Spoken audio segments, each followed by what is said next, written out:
Selamat datang, di depan saya ada Lenovo Tab Key 11 Plus, dan hari ini saya akan menunjukkan kepada Anda bagaimana cara mengambil screenshot di perangkat ini.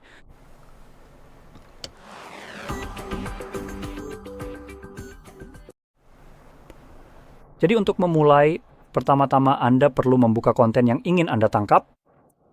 Saya akan menggunakan layar utama sebagai contoh di sini, yang sudah terbuka dan terlihat. Apapun yang ingin Anda tangkap, pastikan saja bahwa konten tersebut terlihat di layar. Dan setelah itu Anda hanya perlu menekan tombol daya dan volume bawah secara bersamaan. Seperti ini akan muncul pop-up dengan opsi bagikan, hapus, dan gulir. Opsi gulir berwarna abu-abu karena memang tidak ada yang bisa digulir ke bawah. Namun jika Anda membuka sesuatu seperti sebuah situs web, jadi ini seharusnya bisa digulir. Mari kita cek dengan cepat. Ternyata tidak, sepertinya juga tidak bisa. Agak aneh juga sih. Ini tidak bisa digulir. Lalu apa yang sebenarnya bisa? Ya sudahlah, pokoknya begitu. Jadi itu saja opsinya. Dan setelah Anda mengambil tangkapan layar, Anda bisa menemukannya di aplikasi foto Anda. Jika Anda masuk ke akun Google, tampilannya akan sedikit berbeda dari yang saya punya sekarang. Saya tidak masuk ke akun Google. Jadi sekarang, di tab foto, yang muncul adalah album, jadi kita bisa melihat tangkapan layar dari perekam layar. Kamera. Biasanya ketika Anda masuk, tab foto benar-benar menjadi tab foto, di mana hanya foto dan video yang diambil dengan kamera yang terlihat. Lalu Anda akan mendapatkan tombol lain bernama koleksi tepat di bawah foto, yang akan membawa Anda ke album dan di dalam album. Anda akan bisa menemukan album tangkapan layar itu sehingga Anda bisa langsung mengkliknya seperti pada teks. Saya bisa di sini, dan itu akan menampilkan semua tangkapan layar yang sudah Anda ambil. Jadi Anda bisa lihat ini adalah 3 tangkapan layar berbeda yang saya ambil selama video ini. Tapi saya juga ingin membahas satu hal lagi yang mungkin penting bagi sebagian orang. Jadi Anda tidak akan bisa mengambil tangkapan layar di setiap aplikasi. Ada beberapa aplikasi yang menonaktifkan fitur ini dengan, saya percaya, memblokir fitur yang disebut screen pinning. Mungkin saya salah soal namanya, tapi itu tidak terlalu penting sekarang. Hal ini memengaruhi tangkapan layar dan perekaman layar dengan cara yang sama, dan memang dirancang untuk melindungi privasi serta keamanan pengguna. Fitur ini umumnya digunakan oleh aplikasi perbankan yang jelas berusaha melindungi dana Anda. Dan jika Anda membayangkan, mungkin ada semacam malware di perangkat Anda yang mencoba menggunakan perekaman layar atau tangkapan layar untuk mencoba melihat jenis PIN atau kata sandi apa yang Anda gunakan untuk masuk ke bank Anda. Lalu, Anda tahu, membagikan itu kepada diri mereka sendiri agar mereka bisa masuk ke akun Anda. Di pihak mereka, Anda bisa membayangkan betapa hal itu akan sangat merugikan keamanan bank Anda. Namun karena fitur ini ada, tangkapan layar langsung saja diblokir dan perekaman layar hanya menampilkan layar hitam yang sangat bagus untuk Anda Anda tahu, agar tidak diretas. Jelas.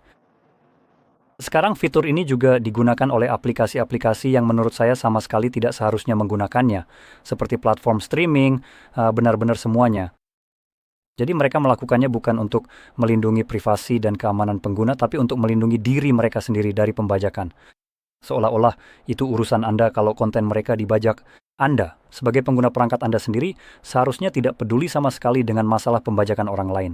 Itu bukan urusan Anda dan Anda diperlakukan secara otomatis seperti bajak laut kotor. Hanya karena amit-amit Anda ingin mengambil tangkapan layar dari sebuah acara, saya benar-benar berpikir Anda seharusnya langsung membatalkan langganan Anda untuk perilaku omong kosong seperti ini. Dan karena saya benar-benar membenci hal ini karena itu adalah hak Anda sendiri, dan mengambil tangkapan layar atau bahkan klip melalui perekaman layar tidak secara otomatis seharusnya tidak dianggap atau memang bukan dianggap sebagai pembajakan. Yang disebut pembajakan adalah tindakan membagikan seluruh konten itu baru pembajakan, tapi kalau Anda hanya ingin mengambil tangkapan layar, itu adalah hak Anda sendiri. Itu namanya fair use dan Anda diizinkan untuk melakukannya. Tapi para brengsek ini pada dasarnya memblokir Anda untuk melakukan hal itu.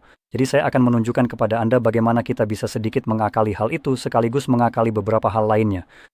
Jadi pokoknya kita akan membuka browser kita dan di sini saya akan langsung melakukan pencarian Google seperti ini. Alternatif pstream.move. Pstream dulunya adalah situs yang saya tunjukkan untuk tujuan seperti ini, tapi karena situs itu sekarang sudah tidak ada, situs itu jadi tidak bisa digunakan. Dan sebagai gantinya, sekarang saya akan menunjukkan kepada Anda bagaimana cara menemukan situs-situs lain yang bisa mencapai tujuan yang sama seperti situs ini, yang sekarang sudah tidak berfungsi lagi. Jadi bahkan ketika sebuah situs yang biasa Anda gunakan sudah ditutup, Anda tetap tahu bagaimana cara menemukan yang baru. Dan salah satu yang akan saya tunjukkan di sini, yang bisa Anda lihat di video, bahkan ketika situs-situs itu juga ditutup, Anda juga tahu bagaimana cara menemukan yang lain. Sekarang ini adalah salah satu cara Anda bisa mencarinya. Anda tidak juga bisa mencari dengan sesuatu seperti entahlah alternatif gratis untuk Netflix atau Spotify atau Hulu atau apapun yang Anda inginkan, bukan? Jadi komponen dasarnya, Anda akan mencari di Reddit karena di sanalah informasi yang berguna sebenarnya berada. Ketika sampai pada hal ini, lihatlah. Ada beberapa tautan berbeda di sini yang bisa Anda gunakan untuk mengakses berbagai situs web yang melakukan hal yang sama, yaitu memungkinkan Anda menonton konten dari semua platform ini melalui browser tanpa perlu akun, tanpa perlu berlangganan. Dan karena dijalankan melalui browser, Anda bisa mengambil tangkapan layar atau merekamnya sesuka Anda, kapanpun Anda mau, dan itu tidak pernah benar-benar diblokir.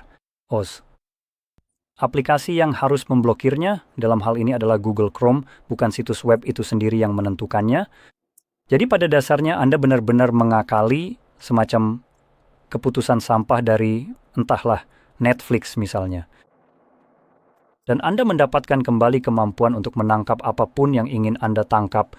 Entahlah, mungkin kamu ingin mengambil tangkapan layar dari sesuatu yang ingin kamu bagikan ke teman-temanmu karena itu lucu, dan kamu memang diizinkan untuk melakukannya. Jadi itulah tujuan dari fair use. Jadi seperti itulah. Bagaimanapun, saya harap ini sangat membantu, dan jika iya, jangan lupa untuk klik like, subscribe, dan terima kasih sudah menonton.